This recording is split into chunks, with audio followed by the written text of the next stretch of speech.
What's up, y'all? Hold up. There you go. Let me turn this off. Alright, what's up, you guys? So, it's a gloomy day today. Yesterday's videos, all I recorded, got deleted. I don't know how. I just tried to edit it and didn't want to let me edit. They were all frozen, and I just gave up, deleted them, and it's a new day. So, welcome back. Roll the intro.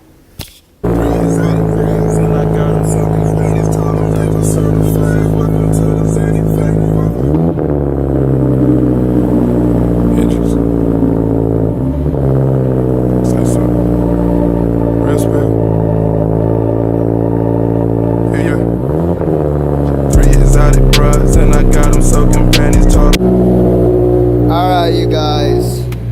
Let me fix this. Alright, there you go. Got quieter. Let's run some errands and stuff like that, see where the day takes us. But yeah, there's the new intro for now. Something I'll have to kind of mess around with it, but let's get the show on the road.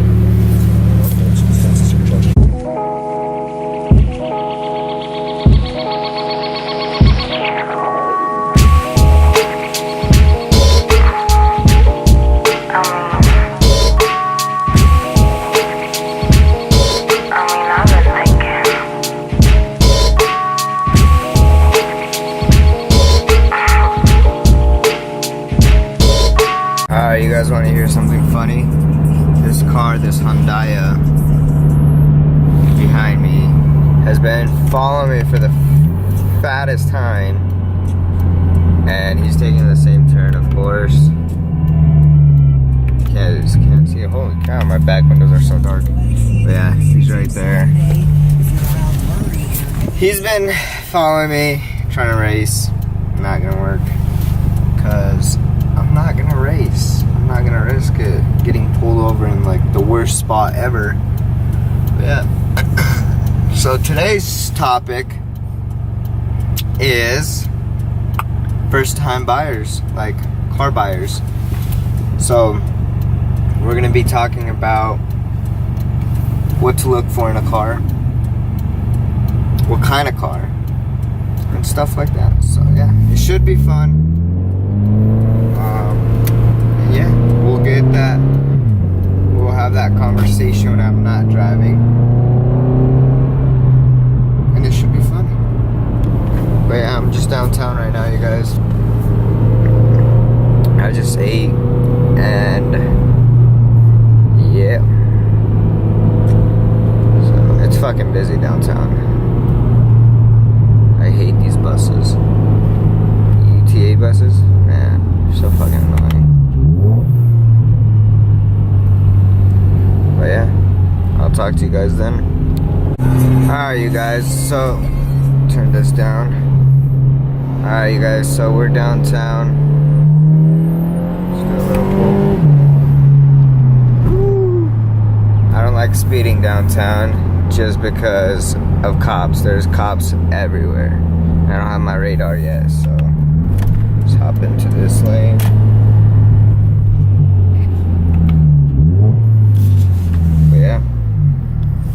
Guys, see, like, look at this. It's cloudy over there, and then it's sunny over here. Like, what the hell? But it's a nice day, though.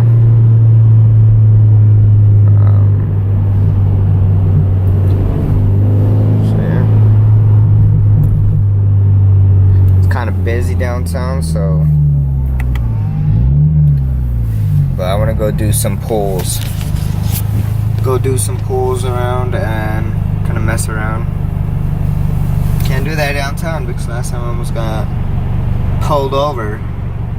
Funny story about that. So I was at this light right here, 400 South, and there's a car next to me, and I was gonna launch it. Like, I really wanted to. So I started like kind of doing a burnout, but not as noticeable.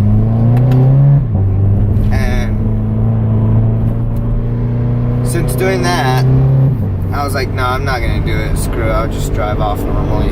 So I drive off normally, and a cop turns next to me in the next lane, and I was like, oh, that that could have ended up bad. Like, he looked at me and just smiled and just drove away. I was like, woo!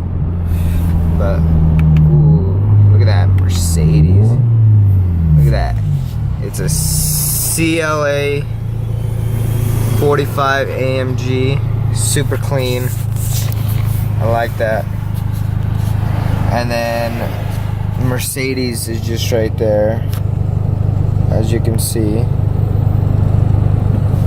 So yeah, super nice. AMGs, they're nice, but I don't know, I'm just not like a fan of like German power and stuff like that, just because. Let me set you guys down actually.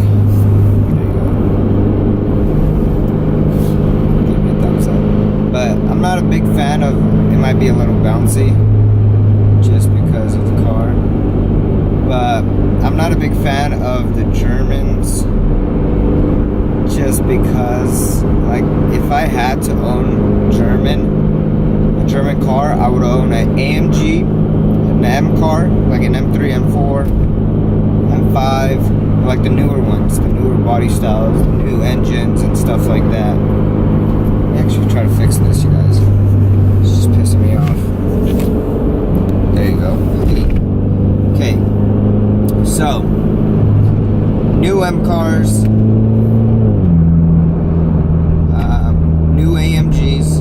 The older AMGs are nice too, but it just depends who owned it before you, because I don't like buying used cars because you don't know the history of it or who owned it before. I don't know if I'm in the shop. Who owned it before you. So yeah, that's one thing I don't like, but hey, if you find the right car, that's what to get. But let's talk about first car time buyers. When you go to a dealership, if you decide to buy through a dealership, just know, if you buy through a dealership, there's dealer's cost that they mark up the price. When they mark up the price, it's not just by a little, it's by a lot. It just depends. Like this car, my FRS, I think it was marked up. Luckily I got a deal, so I worked at BMW. But let me turn this down, it's making me tired. God damn. Okay. When you're buying a car, you have to know before you go to a dealership what you want. What you're looking into a car. You want leather seats, heated steering wheel, all that kind of fun stuff. You're gonna have to know, excuse me, man. You're gonna know what you want in a car. So, leather seats, heated steering wheel, turbo in a car, what kind of engine you want, what color, all that kind of stuff. But when you go to a dealership and you're buying a new car, they'll have all kinds of colors. Like, if you're like, oh, they're not gonna have blue, yeah, they will. They'll have blue. It's a new car. They have like each color that they have to have in stock. So that's one thing. Color, engine wise, exhaust wise, wheels, everything. You gotta know what you want, like how fast of a car you want. That was my mistake. When I was buying my first car, I was too excited. I didn't even like realize what I was buying, like what I want, I just wanted a car. That was my mistake. You never want to rush into a car because you can get screwed over. You'll buy the car, months later you'll be like, shit, I made a mistake. I don't want this car. Or I want to do this to the car. I want to do that. That's fine. If you decide to do stuff to your car, that's you. But it's somewhat cheaper if you buy it the way you want than the way you want to build it. Because you can buy a car and you're like, shit, I wanted heated seats. You can always install that, but it's so much expensive. And like doing it yourself, if you do it on a brand new car or a car that has still warranty, you'll mess up your warranty. That's the problem with actually doing upgrades. God damn. The hell? I was up early, man. I just got a late start to the vlog. But it can mess up your warranty. That's why I haven't done shit to this car, just because the warranty. Like, if I fuck up my engine, if I toss a big ass turbo in my engine, it messes up the warranty. That repair is coming out of my pocket. I don't want that coming out of my pocket. I'd rather just have them cover it. So yeah. And like, well, how I was saying, like, upgrade wise, yeah, you can upgrade. You can always do that. You can always do that. Hold on, that was. I love how when I shift it pops. God damn. All right, so where were we? Upgrades, yeah. So if you decide to upgrade, okay, so if you decide to, fuck me, okay, there you go. So if you decide to upgrade your car, that's fine. Like, you can always upgrade, but like, it just depends what kind of upgrades you do. You can always do engine work and stuff like that, but will the warranty cover it? It's hard to say. So I know when I worked at the dealership, people would come in with all these upgrades, and then they'll be like, well, why is my warranty not covering it? Well, because you fucked it up. Especially if they like get it, like someone random just to do their work. That's one problem. You gotta look into like what you want, who could do your work, like who's the best, who would give you advice. Like, I have a couple mechanics in Utah that I trust and I kind of believe in, because they're like, don't do that, you're gonna mess up this. I'm like, alright, like, shit, thanks for the heads up. Like, he could have been like, no, do it, I'll just pay me, I'll install it. Nah, it's not like that. Like, you just have to find mechanics that you trust. And the upgrade wise, yeah, you can do upgrades like wheels, tires, of course, brakes, of course, you gotta do that. Because they're mostly worn. So tires, wraps, you can do wraps. That won't affect the car. How I was saying is like, god damn, I gotta get some water. See, when I don't have music and it's just dead quiet, it's just too quiet. I just don't want to get copyrighted. So, like I was saying, how I was saying it won't affect the vehicle is because if you do wrap or wheels or something, people might like that. Like, because when you want to resell the car, that's when you're thinking about it. Because you can always do stuff to your car, but the next person that, if you want to sell it, the next person that wants to buy it maybe doesn't want that. Maybe wants to do their own thing.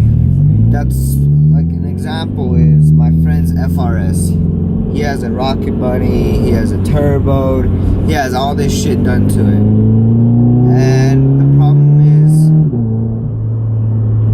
problem is with that is he's trying to resell it now, and he's asking way too much for the car's value just because of the work he has done. That's the problem. So the work you have done, you can't charge someone because that was your idea to do it. And that's what I believe. Like, shit, like, it's a nice car. It's a nice car, but like, I don't know, it's just too expensive for my taste. Like, for that price, I can buy an M car. Just to give you an example of what he's asking for. But I was planning to sell this car. So like I was saying, I was planning to sell this car. And like, if you do upgrades to your car, that's fine. But like, how I did it, I kept all stock parts. I kept my exhaust, I kept my door brackets, I kept everything that if I really wanted to sell it, I can just pop it back on and sell it as is, like normal stock car. The problem is with new cars. Ooh, that was a nice AMG. C63 AMG, newer body style. So the problem with reselling cars is, the problem with reselling new cars is, right when you drive them off the lot, they lose value. Like, they'll lose 10 grand of value on the spot. Not really 10 grand, but a big amount of money that you'll lose off the lot. Like, when I got my car, and I think I've almost had it for 2 years. 2 years, and I'm at 25,000 or 29,000 miles. Ooh, you guys, hold up. Let's take a break. Look at this AMG. So, going back to what I was saying, I think my camera died, or I don't know where I left off. I'll have to check. But car dealerships are honestly